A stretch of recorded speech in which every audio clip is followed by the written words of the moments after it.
shame, which is the fear of not belonging, the fear of not being enough, being too different, too bad, too unworthy, too unlovable, too much or too little. You're not right for X, whatever that is.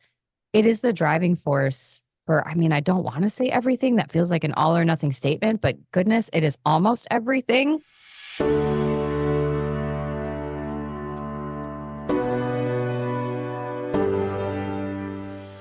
Welcome to the Worthy Mother podcast, where we discuss all things identity, self-compassion, and fulfillment within and beyond motherhood.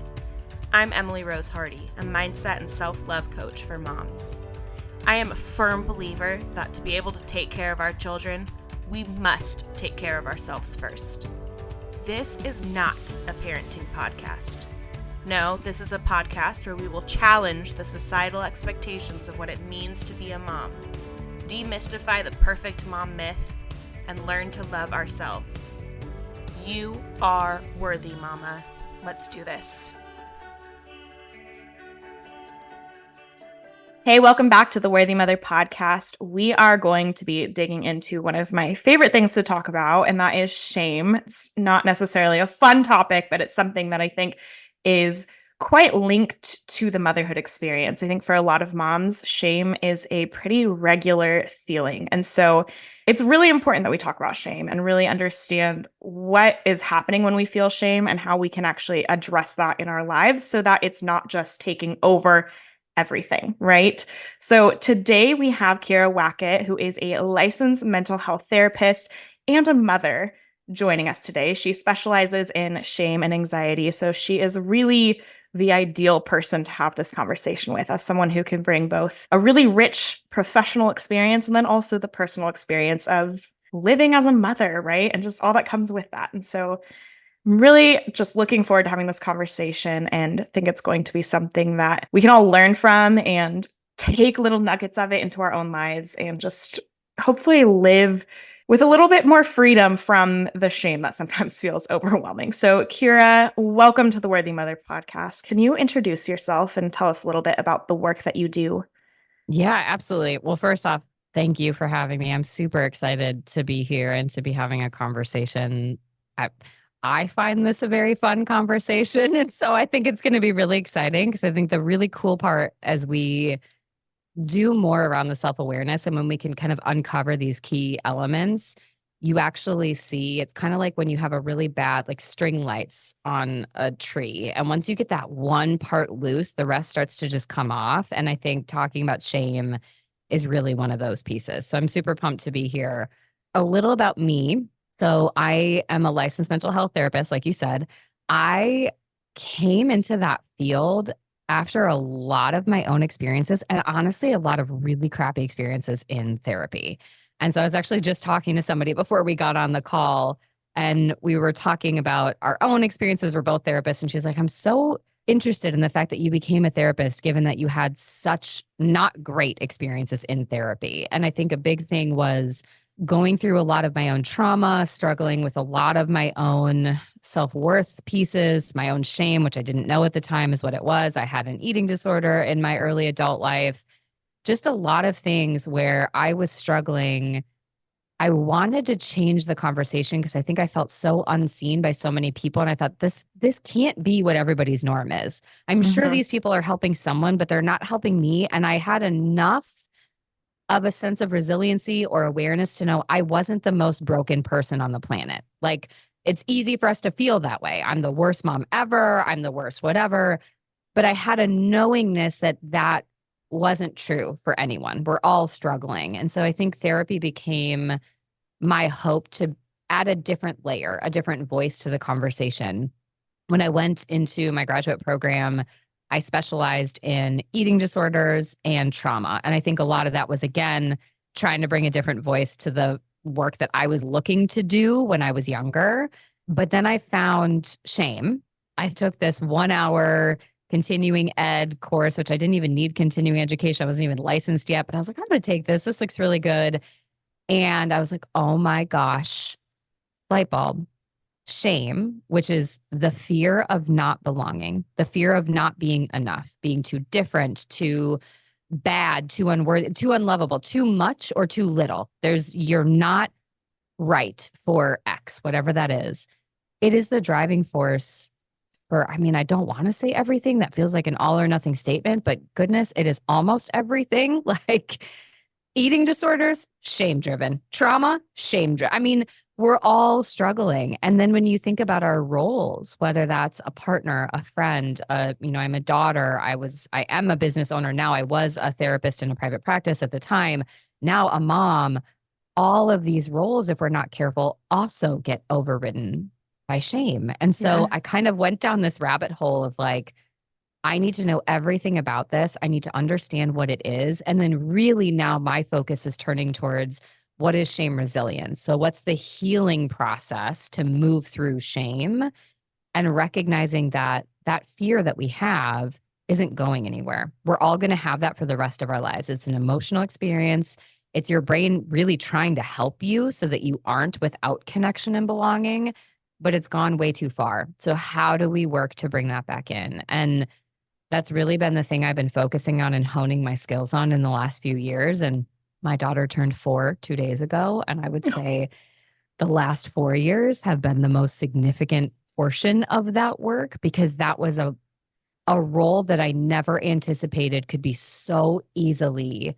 I mean, it's like glitter. Shame is everywhere in motherhood if you're not careful or if you're Mhm. not willing to pause long enough to take a look. And so that's really my job now is helping people. I work with a lot of moms, a lot of people that are just trying to figure out how to live their lives without that constant tape playing, telling them that they're the biggest piece of garbage or the biggest failure or the worst X, Y, and Z in the room. Yeah, when you're speaking about all of that, I get chills because I've said this before on the podcast, and I say this in life, just in general. But as a kid, I felt so much shame about so many different things, my body, my Mm-hmm. opinions, everything. I mean, from a really young age, I remember in elementary school feeling really ashamed of just really basic things. And I think that's reality for a lot of people in our world. Mm-hmm. I would go out on a limb and say for women and girls, we tend to feel that because there are these expectations of what it means to be like a good girl and what it means to be a good woman and, all Right. these things. And then a good mother when we Right. become a mother. And it's something that just in our normal everyday life, we aren't talking about necessarily. Mm-hmm. We're not having these conversations and understanding what's actually happening when we're feeling the shame and what's the function of the shame Mm-hmm. because it's there for a reason. Everything Right. we experience happens for a reason. And if we can Right. understand that function and then understand, okay, there may be a way forward without shame literally controlling us, right? Because Mm-hmm. that really is what can end up happening. That's just a huge, powerful thing we can do in our lives. And I know for me, it's having conversations and being open and really understanding what's going on in my brain that has allowed me to come to a place where, yes, I still feel a lot of shame regularly about a lot of different things because I'm human, but really understanding what's going on has allowed me to like not be so trapped by it, I guess. Mm-hmm. Well, and I think what you just pointed out that's really key. So I'll always ask people if you could go back and be a middle schooler again, would you Mhm. do that? And I have yet to meet a single person that's like, F yeah, middle school was my jam. Yeah. That was my peak experience in life. And so what I think people don't quite understand is shame isn't the first sort of spot. Shame is birthed from experiences that happen. So basically you're Yeah. born. Our job is to figure out how to find our place in the world. And we know that connection and belonging is as necessary, as critical as food, water, shelter. And so you're trying to figure out how to fit in. From the time you're an infant, you are getting input about what is and isn't okay, what is and isn't allowed. You're conditioned on how you're supposed to act, what you're supposed to do. As you get older, it's what you wear, it's how you eat. Even conversations, I mean, I am, especially with having my own eating disorder and working in the eating disorder field, no one is allowed to say anything to my kid about what she eats or what she looks like. You can't comment good, bad, neutral about her food. So it would be like, oh, she's such a good eater. No, no, she eats. That's it. It's a verb. She's eating. That's all we say. We don't say anything else. But for all of us, what we have happen is as we're trying to make sense of the world, We get these very clear, I mean, they might not be clear right now in this moment as people are listening, but if you did some mining, they will become very clear. These moments where you felt othered. You didn't match up. You let your parents or your caregivers down. You didn't meet some expectation and you were shamed in some way, or you were told, gosh, why couldn't you just do this? Or I'm so disappointed in you because you didn't do this. I had a lot of hand-me-down clothes. I had people make fun of me for my clothes. Okay, so what I'm wearing isn't good enough. That's going to make me look othered. People aren't going to like me. If somebody doesn't want to be your friend, again, my daughter's 4. Every other day, somebody wants to be best friends and then doesn't want to be best friends. They're all just trying to find power and independence. But it's like had this belief that someone didn't like you anymore. You were never going to be friends with them again, or people made fun of you for your hair or your teeth or your face, whatever it was. You internalized that feeling, and it was, this is the most painful feeling. I don't ever want to feel this. The moment you start to feel that is when shame comes in. And shame comes in going, I'll help you. You don't have to feel that way ever again. Follow my rules. Do this, and you'll be okay. And that's that distinction point. For most of us, it's middle school, high school. For some people, it's earlier, where we start performing. I stopped telling people that I don't like country music. I like rap and jazz, but all my friends like country music. I'm not going to say anything. I'm going to let them pick the radio station. When somebody asks me if I have a preference, if somebody's like, Gosh, don't you like this shirt? Of course I like this shirt, even though I think it's hideous and I don't want to wear it, because I don't want to make anybody else feel any sort of way that might put me in jeopardy of being rejected or not belonging. So when you've been doing that, now when we're talking about shame, people are like, well, I don't feel good about myself. But what they don't realize is you've been operating under these rules for 20, 30, 40, 50, 60 years. It's your normal. This is what you think you have to do to survive. You can't dare go to bed without rotating the books and folding up all the clothes and picking up all the toys and making sure that you have the best lunch packed. And now we got the Instagram stories telling us we got to buy like heart cutouts to put the sandwiches together and wrap these things and put the notes in. You got to make sure you have time for all of that, or you're not a good enough mom. And I think that's the piece where the stakes and the rules have gotten so high, but we haven't stopped for any period of time in the last however many decades to realize, oh, that's a rule book, a system that was given to me. I don't have to follow because we've believed it to be the truth. If we don't, our fear is, then I will be rejected. I will be seen as other, as less than, and I can't have that. Yeah, it's really validating hearing it from the perspective of like, the reason we feel the shame is so that we can belong.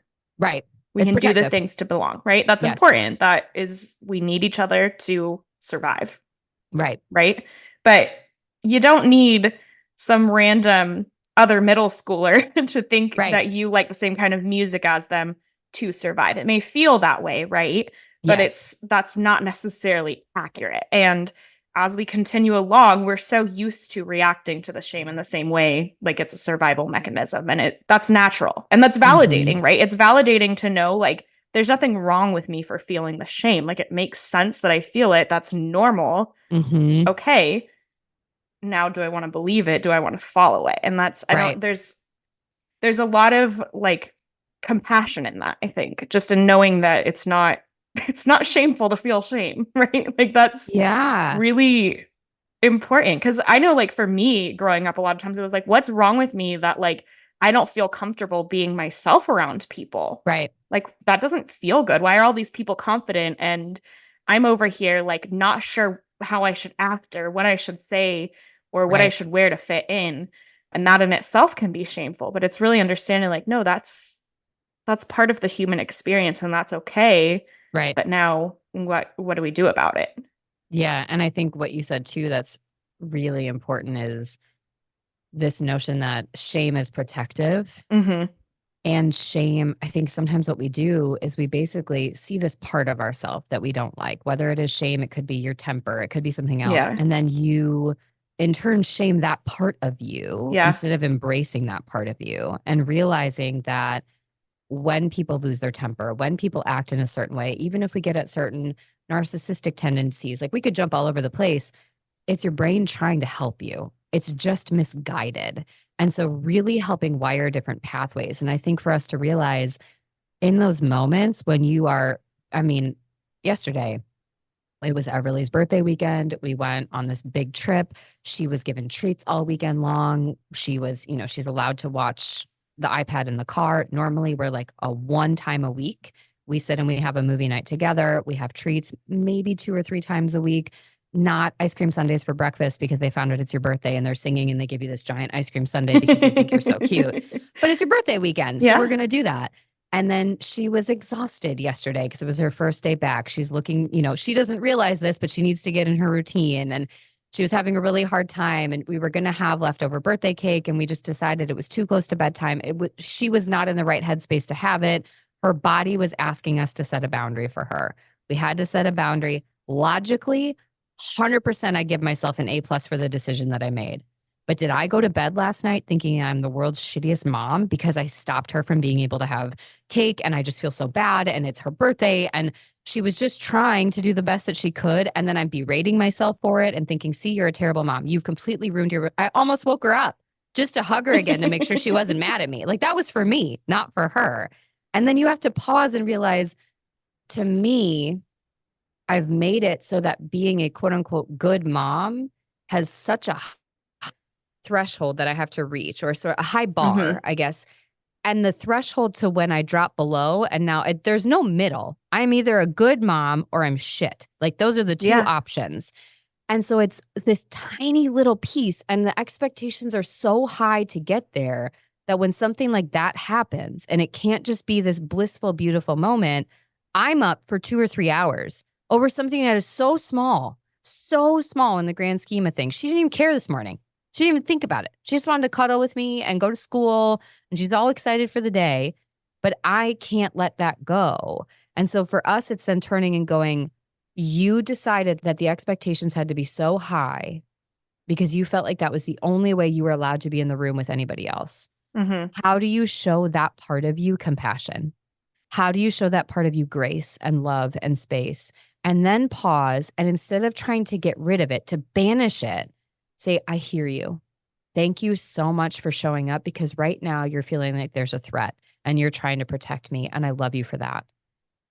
It's just cake and she's going to be okay. I don't need you right now. I might need you to tell me there's a big thing coming up at a different point. Right now, I'm okay. It feels yucky and I don't like it, but I'm okay to just be here with that. And I think that's the shift. If we can get there and show that kindness to ourselves, it allows us to realize you can work through it. You can work past it. It doesn't have to control you. Yeah, something that with that story is kind of coming forward for me, and this is something that I notice a lot in motherhood.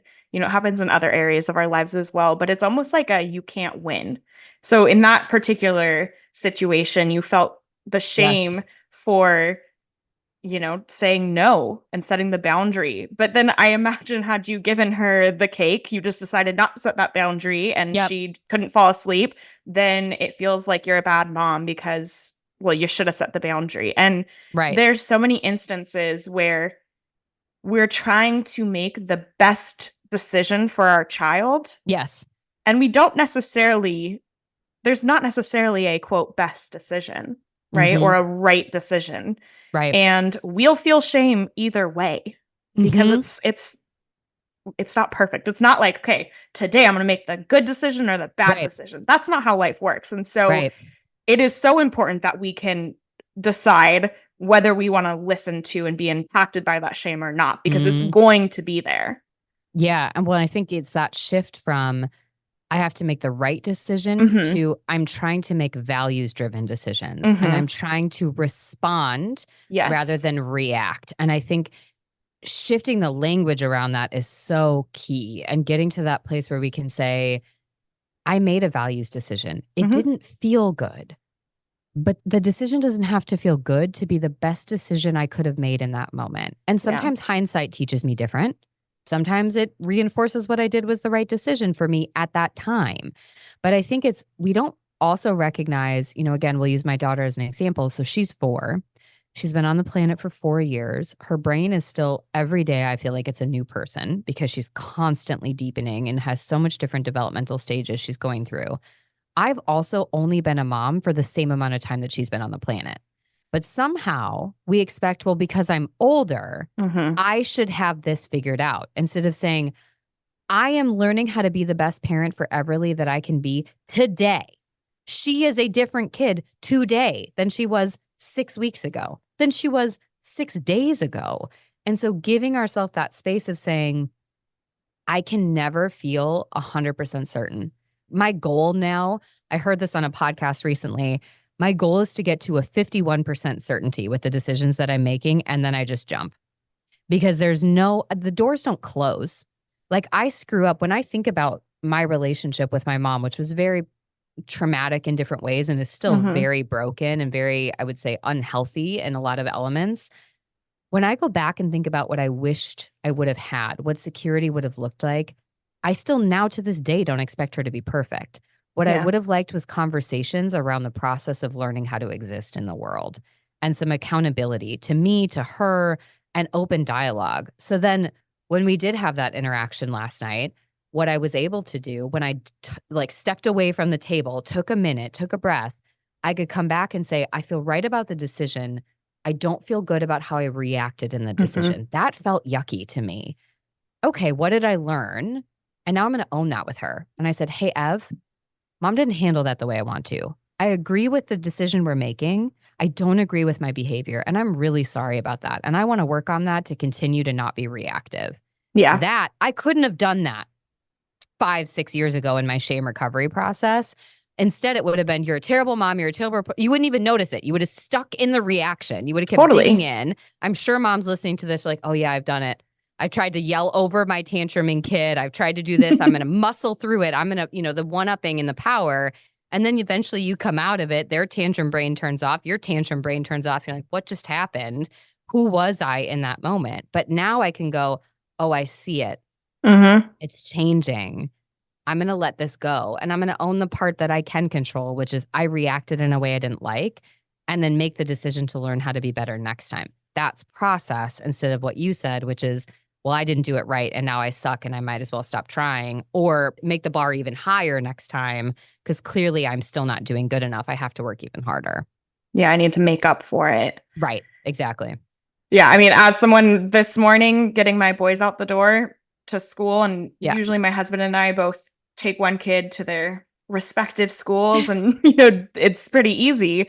And this morning, my husband had to go to work, and we were running late, so he left, and I was doing both drop off, and we were running late, and my own internalized anxiety, and we have to Mm, be there on time. I lost it, and they were both in tears, and it's like there's so much room for shame in those uh-huh. experiences that happen regularly, right? Because Yeah. we're not perfect. We are a product of our own childhoods and lives Right. and have a lot of internalized things that we are taking with us in Yeah. all aspects of our life. And so to expect that we are always going to be not only making the right conscious decision, but also reacting to things, like to expect that we're always going to be able to stop, think, and respond Yes. rather than just react. Right. We're human. And so Right. there's, again, so much room for shame Right.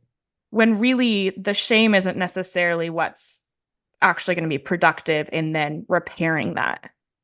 Yeah, and I think for a lot of people, it's that place, like, you can get to a point where you have more insight in the moment. Mhm. Yeah. Again, I've been doing this in my own recovery for over 10 years, and I feel like I am just starting to be able to do that, and I will actively feel myself choosing not to do it sometimes Yes. just because I am in my toddler brain too, and I am Yeah. gonna be right, and then I come out of it and I feel like a terrible mom, but in the moment, it feels like a good choice, and so I think for a lot of us, it's starting to recognize before you even think about changing your behavior with your kids or changing your behavior in other settings, it's realizing if you were to list all of your roles, all the different roles that you have, Yeah. list all the rules and expectations that you have, and just look at that list. Just sit there and look at, okay, this is everything I have to do as a mom. This is everything I have to do as a homeowner or a renter, whatever. We'll say a homemaker in some way, shape, or form, somebody that manages your household. Everything I have to do if you work outside of the home, if you volunteer, if you're a friend, if you're a lot of us have aging parents or caregivers. And so, what are all of these expectations that you have on yourself? What are your shoulds? I should do this. I should be able to do this. I should be meal planning every week. I should be able to make my own yogurt. I should be able to make my own nut butter because Instagram said I can do it and it's that fast and it's that easy. Whatever it is, as little as those specific ones or as big as I can never lose my temper. I always have to gentle parent. I have to be on time for everything. I can't ever miss a commitment, whatever that is. And just look at that list and ask yourself what it feels like just to see it all written out. Like that's step one, just to get a clue for the boulder you are asking yourself to carry every single day. And then we can take it and go, where did that come from? And if we walk it back to middle school, to elementary school, to early childhood, and we go, okay, so now think about the inputs you got. Again, even best intentioned parents and caregivers and friends still made us feel like we were only good enough if whatever that was. I was treated way differently than friends of mine. I had straight A's, they had C's and D's. I got a way different experience in school than they did. What was it like if you were in a bigger body, a smaller body, a black body, a brown body, a male body, a female body, a cisgender body, a transgender body, like whatever those experiences were, what stories and messages did you receive? And how does that connect with the shoulds that you have now? And it's just been a rotating thing, whether it was a school age thing, the friends that you had then to the way that we are now. And it oftentimes gets stricter and stricter. And so if you can sit and just look at that and build that empathy piece of like, whoa, like I would never wish this on anyone else. And that's it's like a bumper sticker of like, talk to yourself the way you talk to other people. But just pausing to see that and being like, if I was tasking a person, any person with this, would I be okay with that? Yeah. Knowing that this is the load that they're carrying. And then saying, if I'm expecting them to do all of that, is it reasonable they wouldn't be burnt out? And that's that like point of insight. Once you do that work, then you're ready to start changing the story. Then we're ready to start talking about behavioral modification and cognitive reframing and all the really awesome kind of healing work, but not until you've built that insight into where it's coming from, the load you're carrying, and just how much it's affecting you every day. Yeah, I mean, it totally makes sense. And I think as mothers, we are in a unique position to be able to ask ourselves, like, would I be okay with my child growing up? Right. And believing that this is what it means to be good enough. And I think for most scenarios, like, no. Right. We know that they're not going to be perfect. Right. And we can't, we have to then allow the human experience of naming the fact that we are feeling those things. Like body image is a big one for people of like, most adults do not like their body. Your relationship with your body and how you're talking to yourself is not only hurtful to you, but when we think about our kids, they're internalizing that, whether you think they're aware of it or not. And so even pausing and just saying, my kids deserve to love their bodies, whatever they look like, whatever shape they are, whatever their appearance is. Why don't I? And where did that happen for me, where I somehow internalized a message that I am not allowed to do that? And how do I go back to that version of me? Like for me, it's 12. And I think about my 12-year-old self, 11 going on 12. There's a very specific moment that I remember where I felt like my body is different. And it was an unintentional, flippant comment from my aunt about me grabbing a piece of cake at a family party. And from that moment on, I thought my body is not allowed to be in the room and take up space as the other people.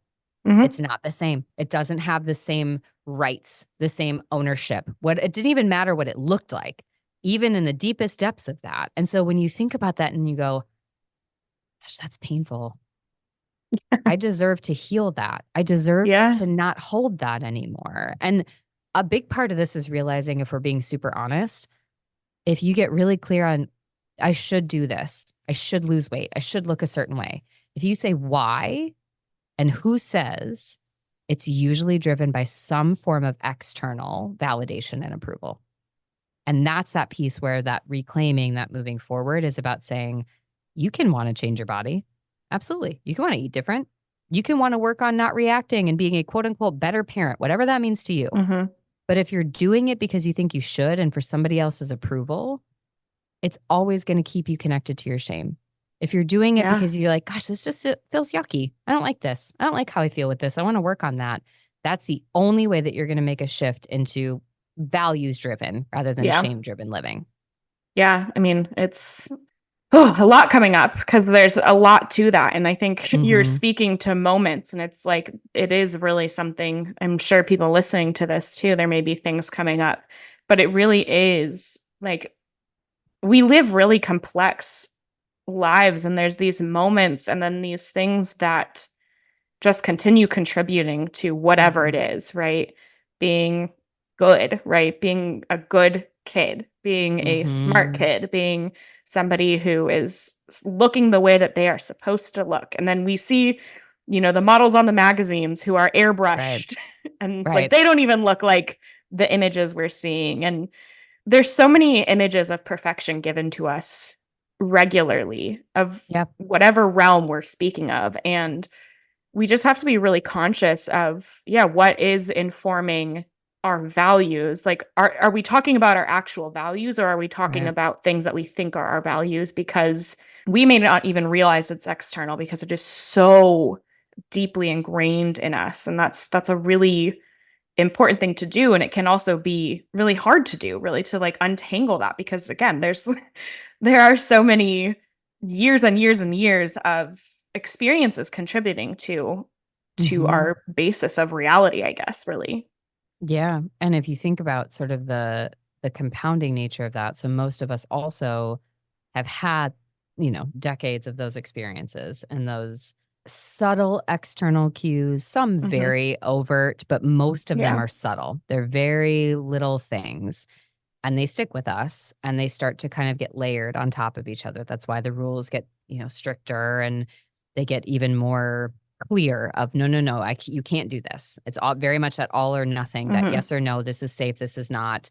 What we also don't learn how to do is to process and release those things. And so what Yeah. ends up happening if we think about parenthood, obviously kids are hard. I also really don't like being a baby parent. Like that was really hard for me. I was not good at that. I did not feel like, I mean, I think it was also COVID. I probably don't give myself enough grace that it was COVID and my husband worked in the emergency department. And so I was Ugh. constantly like, is COVID coming home? What's going to happen? We had fires that summer. Everybody had go bags ready to go. Like it was like probably more than I'm, again, giving myself credit for. And I didn't like that part. Yeah. And what would happen is these moments where the stressors of the day, I didn't yet have the skill set to find a release point for them each day. And so if you think about, if anyone has seen Inside Out, there's all these balls, like every memory gets uploaded as this little ball. And then they offload them to these big bookshelf looking things. And the whole point of our experiences is you're basically downloading memories that get integrated into your brain's fabric at night when you sleep. Well, when you're in a heightened state of fear and agitation, those balls don't get integrated in the same way. So sometimes they just kind of sit there right in your periphery. This constant, I mean, you're going to bed and you just got them like hitting you right in the side of the head. You didn't do this. You didn't take care of this. This to do list thing has been on there for a week. How come you haven't made sense of that yet? You're going to bed too late. You got to get up early in the morning. Now you're just doom scrolling on your phone and you're not even getting enough sleep that you need. You haven't called this person back. You've missed this person's birthday card, whatever it is. They're hitting you. You're not putting them anywhere to release that at night. So you go to bed, you get a small relief point in the morning, but not really. As soon as you wake up, they're hitting you again. They haven't Yeah. been integrated. So then the next day, you're collecting all the next layer of balls. And so they start hitting you and they're getting jumbled in. And as a parent, it's all those little, like you at drop off. We're late. We're doing this. Now I feel bad because I made them feel bad that we're late, but like maybe I could have done something differently, but also they were late. They need to get there. And now I feel bad because they're doing like that, competing piece. And then you find the next thing that's going to happen. Maybe later tonight, something happens. When you're holding all of those, every moment gets added into those other pieces you haven't integrated. That's why we burn out and we react because we're not expected to hold all of that. We need to get them back in that Hmm. other part of our brain. And so I think for a lot of people, it's also, even if you did none of the other stuff I'm saying right now, if every night before bed, you took 5 minutes to brain dump, just on a piece of paper, not on your phone, because we don't need more blue light before we go to bed, on a piece of paper, brain dump every single thing that you're holding on to, every negative thought, even positive stuff if you want to. The goal long term would be to be able to do gratitude and brain dumping at the same time. But just to start, every single thing that you're judging yourself for, everything you didn't do, everything you should have done, every expectation, whatever it is, put it on a piece of paper and tell yourself, I'm not going to take this with me into bed tonight. This is going to stay here. I'm very confident that my shame is going to come up with a whole new list of things tomorrow. Most of these are going to show right back up there. I don't need to take them with me tonight. They don't have to be there. If you can start doing that, it allows that slight degree of separation. So the next day, it's kind of like if you get a cut. If you don't let that one cut heal and you get another cut over the top and then another cut over the top, eventually it's going to be this big infected, gross wound. If instead you do those little brain dumps, it's like allowing the cut to heal most of the way. And then the next cut doesn't aggravate it as much. And you can start to see a little bit less of that compounding piece. The shame's still there. We haven't done anything with it yet, but we're starting to release that compounding effect that leads to those big outbursts, those shutdowns, those reactivity points. You're saying all of that. And as somebody who has also dealt with anxiety for most of my life, I'm like seeing the connection there too of like the things that just jumble in our brains. And when you can write it down, when you can get it out of your head, how that can be like okay, I've released it. Yes. It's not gone. I'm going to probably come back to it tomorrow because some of this stuff I need to get it done and it's stressing me out and causing all this anxiety. But it's like the getting it out is really important because we hold on to it all and then it's just there. When I think that's so funny how real some of, if anyone does go on social media, the memes that get circulated to anyone who's a mom, and we all see the same things. It's how the algorithm works. And it's this idea of like, you finally get an hour to yourself, but your brain has so many things that you want to do that you end up just wasting the hours sitting there thinking about what you should do instead of just feeling confident and making a decision. That's the paralysis that comes with anxiety and shame that is not being processed. And so you don't feel free to say, I need a nap, or I do want to meal prep. This feels exciting. Or I want to do this thing. You go, oh my gosh, I got to do this and I got to do this. And oh my God, this has been on here and I don't really want to do this, but I know I should be doing this. And I didn't do this thing before. And God, later we're not going to have enough time for these pieces. So I should probably pick up the room. I need to throw a load of laundry. And it's that jumbled moving from thing to thing instead of just going, what feels right? What feels good? Once you can do that, it even changes the way a to-do list feels. It's not an expectation of, well, you should be moving all the time. And if you're not, go pick something off the list. It's saying, I'm going to give myself 3 things, no more than 3 things in a day, that if I have the time, the space, the capacity, mentally, emotionally, physically, whatever it is, I'm going to take those on. And usually what we want to say is no more than 1 or 2 of those actually has to be done in a day.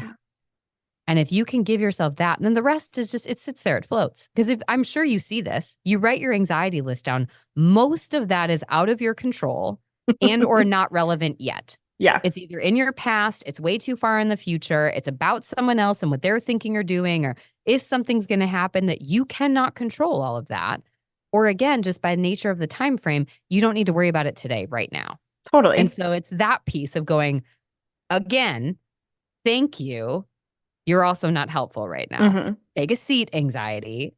I'm right here. All I'm doing is packing lunches. And if they're 5 minutes late to school, the world won't end. It'll be fine. It'll be fine. And no, I know that.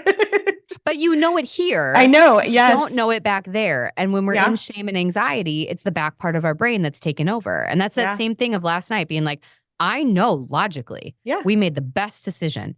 But in the moment when I'm just feeling like a shitty mom, I have a really hard time going, no, this is good. I feel really solid about this decision. I feel like I'm a great mom. Instead, it's not just that thing I didn't do with the cake.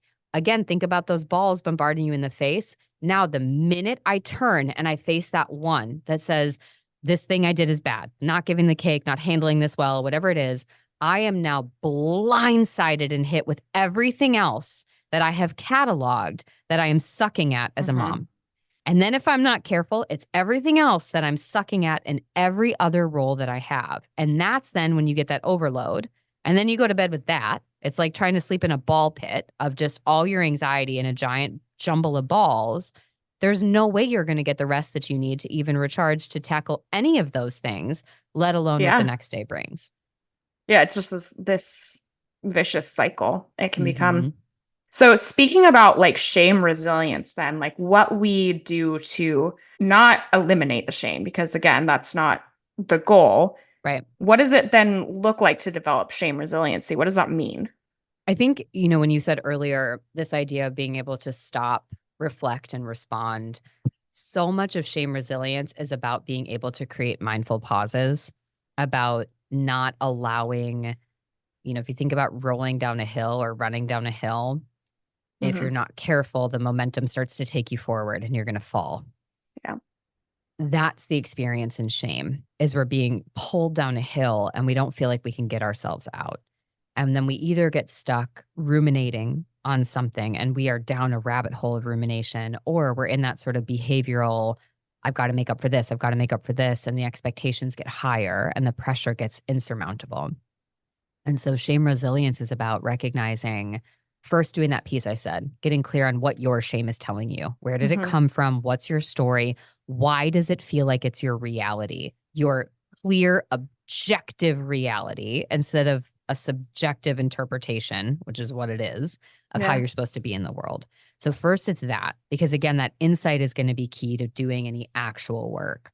The second step is then to start to recognize what triggers you, what triggers your shame in different ways.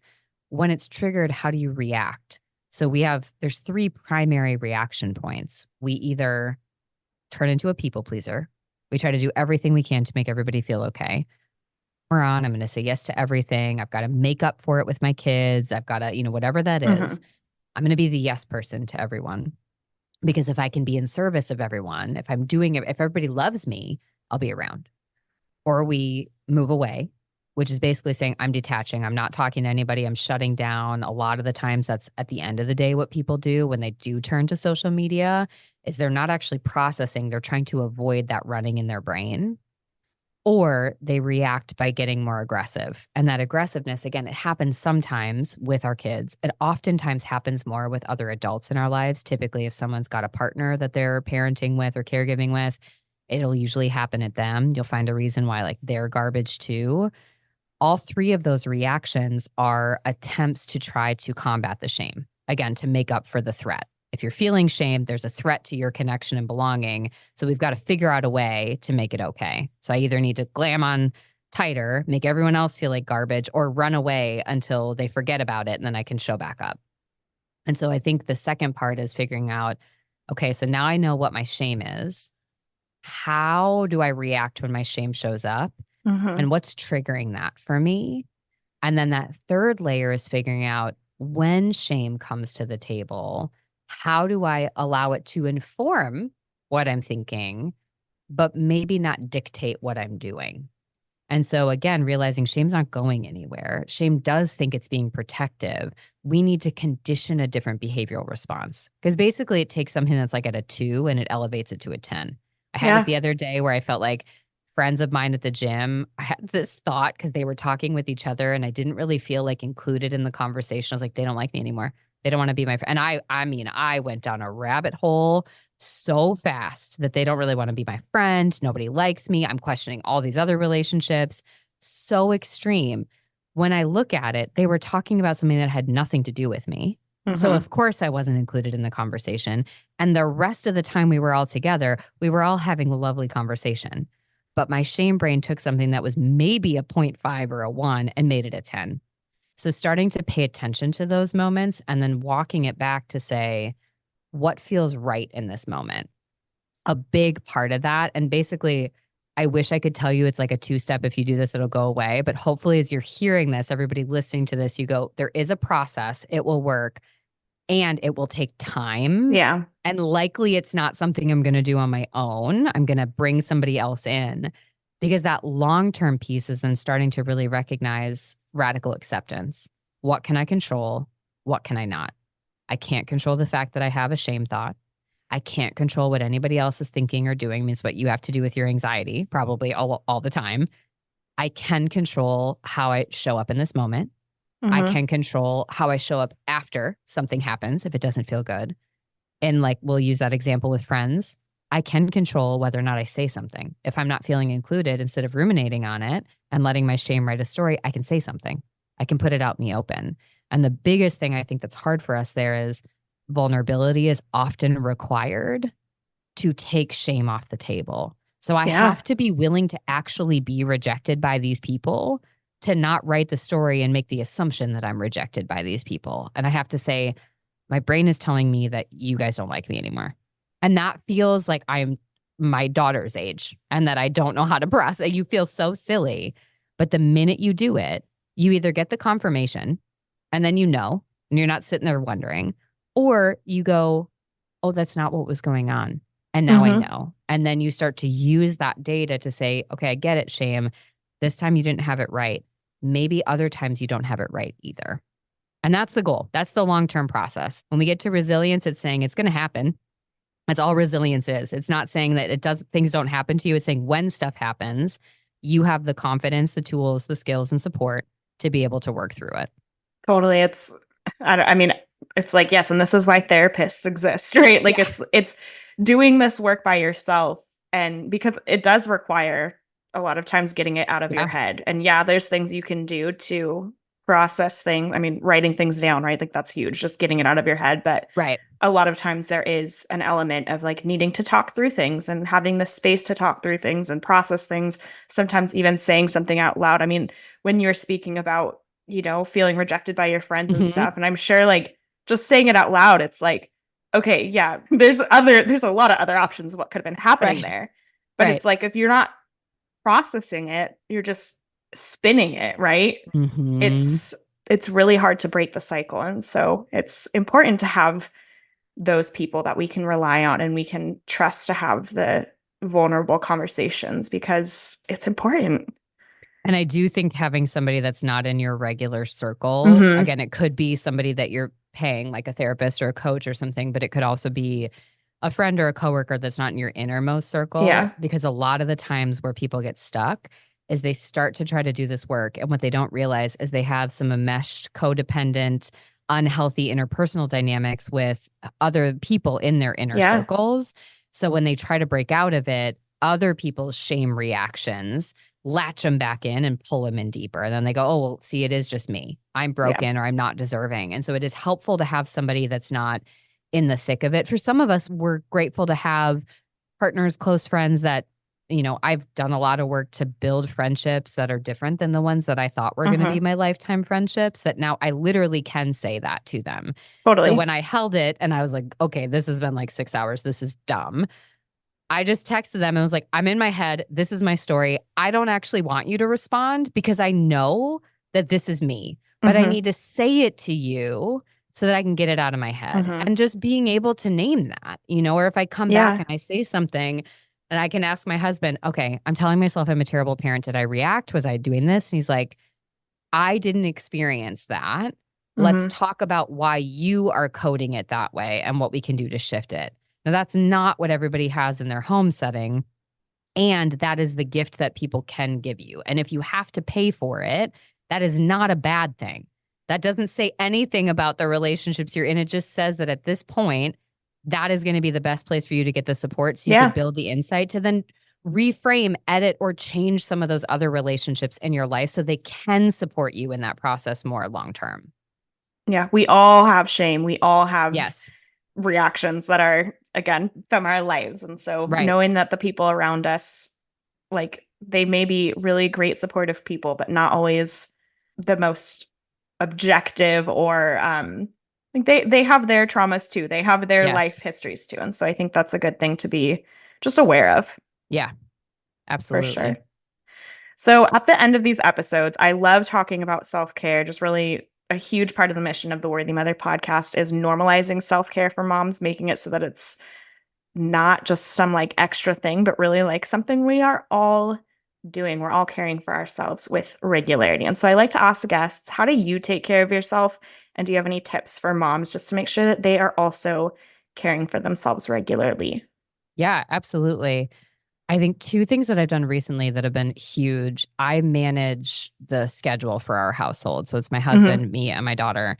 And my husband is very much, if I ever ask him to do anything, he will make every attempt to do it. He and I just think differently about schedules and time. And so I'm usually a few weeks ahead. He's kind of in the moment, what needs to happen. So I was finding myself getting frustrated about making sure that I had some time that wasn't just this condensed time that Everly was in a half day preschool program or things like that.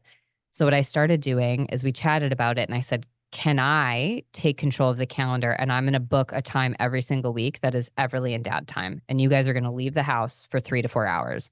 And whatever I'm going to do, I'm going to do, whether that's cleaning up the house, because sometimes I want to blast music and clean the house without her there. Great. If I want to work, great. If I want to paint my nails and watch a movie, great. Whatever that is.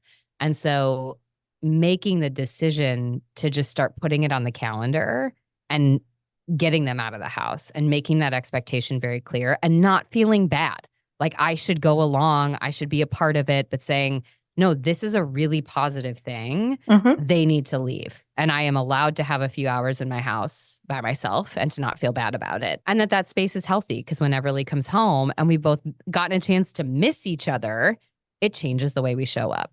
So that's the one thing I've done recently. The other thing I've done, we joined a gym that has childcare. And it's wonderful to be able to go and do that and have my time. And you get up to 2.5 hours of childcare there each day. And so we go to the gym and I take my time for working out.